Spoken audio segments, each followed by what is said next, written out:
Magandang araw po sa lahat. Ito po ako habang ako ng aso ko dito sa magandang tanawin.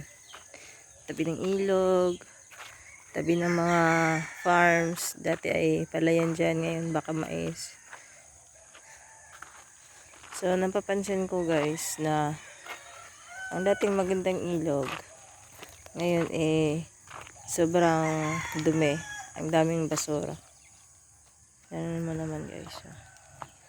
Ang daming basura. So, nung mga nakaraang buwan lang, sobrang ganda. Ang daming naliligo dito. So, napapansin ko to habang lagi akong dito kasi lagi ako nagpupunta para magpadumi ng aso ko at magpaihi. Kasi walang mga bahay dito. Ayan o, malayo sa mga bahay. Kasi mahirap naman pag doon tayo sa may mga bahay, baka sabihin ang bastos natin. So, habang pupunta kami dito, napapansin ko, sabi ko nga sa sarili ko, i-video ko to balang araw, hindi lang ngayon. Paghanda na akong i-post ko to.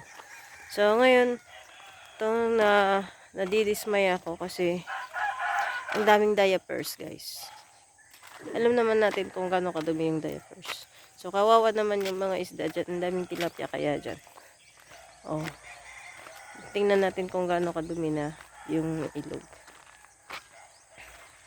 Wala nang naliligo kasi nga sobrang dumi. So, ang daming naliligo kaya dyan. May nangingisda pa nga naninilapya. So, ngayon wala na.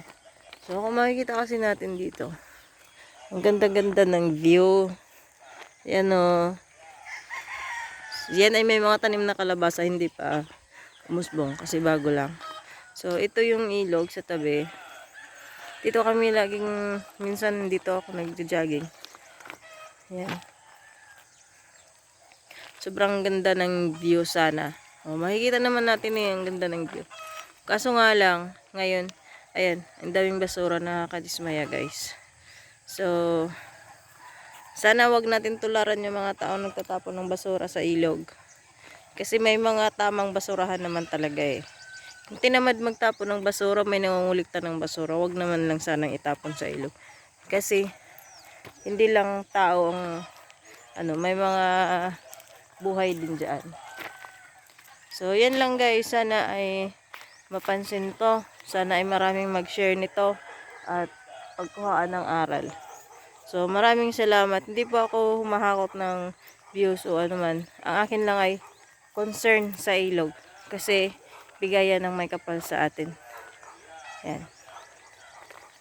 So, thank you so much sa pag-like at sa pag-comment o ano man yung komento nyo.